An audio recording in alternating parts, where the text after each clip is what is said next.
We are going to dive right in with the hot topic of the season, which is New Year's resolutions, right? We know you've all done one. Yes. And we know that a lot of you, especially because you're here with us today, have made that return to work resolution, right? Going back to work after your career break.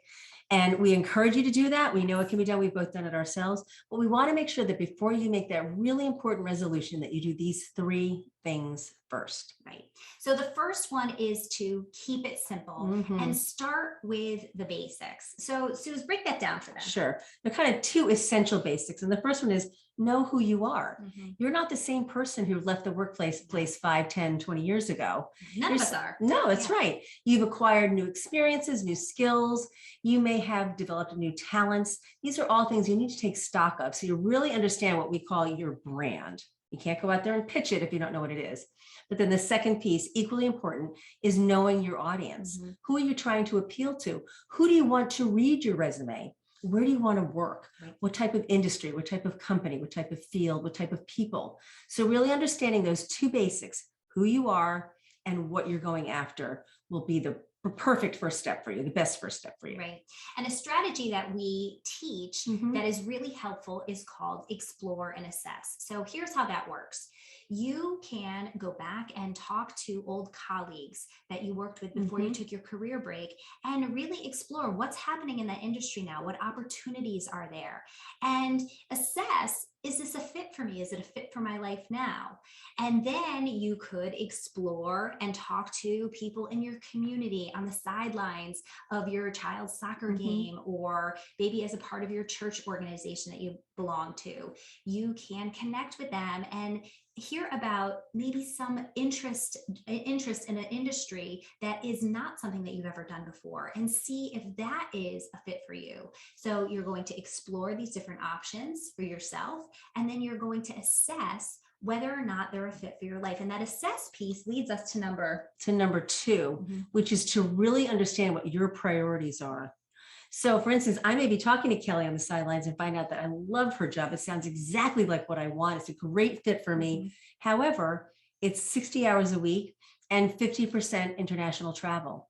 Now, if one of my priorities right now, because I still have kids at home, is flexibility, being able to meet the school bus or at least be home every evening, then that's not going to be a good fit. On the contrary, if I'm an empty nester who's ready to dive back in with both feet, then that job might sound like a perfect fit. So sitting down and understanding what your priorities are. So for example, is it pay? Is it benefits? Is it flexibility? Is it social connection? Is it challenge? And then as you're doing that exploring and assessing that Kelley mentioned, you're going to think about how well does that job fit with what I want for me? Yeah. And the last one, number 3, as we know, Susan, the journey, the return to work journey is not always smooth. And so you're going to tweak, but you're not going to give up. You know, a lot of times when we talk about New Year's resolutions, we are all gung-ho at the beginning of the new year. And then the years, as the weeks go on, we start to peter out.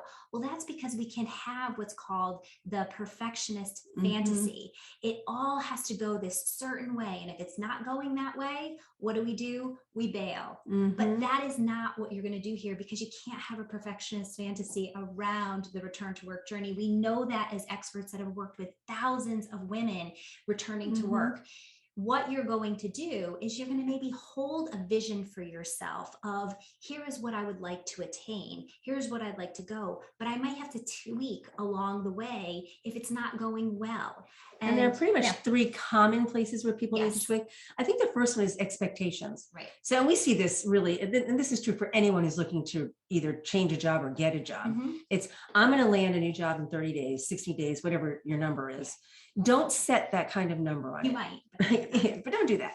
If the typical job search takes about 6 months. So if you're thinking you're going to just dive in on the new year and get a new job after having been out for a while in 30, 60, or 90 days, you're probably going to be disappointed. So set goals, but set them flexibly and focus less on a specific timeline and more on rewarding yourself for the steps along the way in the process. I think the second thing that we see this a lot with our students in our courses and programs is trying to do it alone.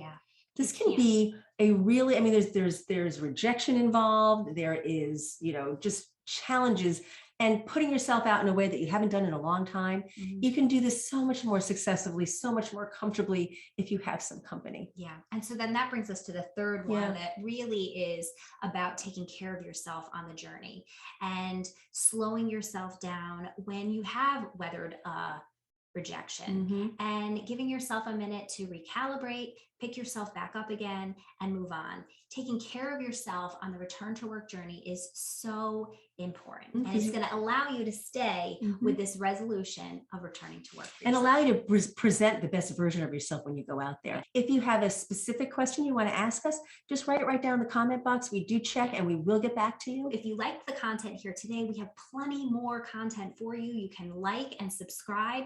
And if you hit that little alert button, it will allow you to know when we push out our new content each and every week. So thank you so much for being with us today, and we hope to see you around.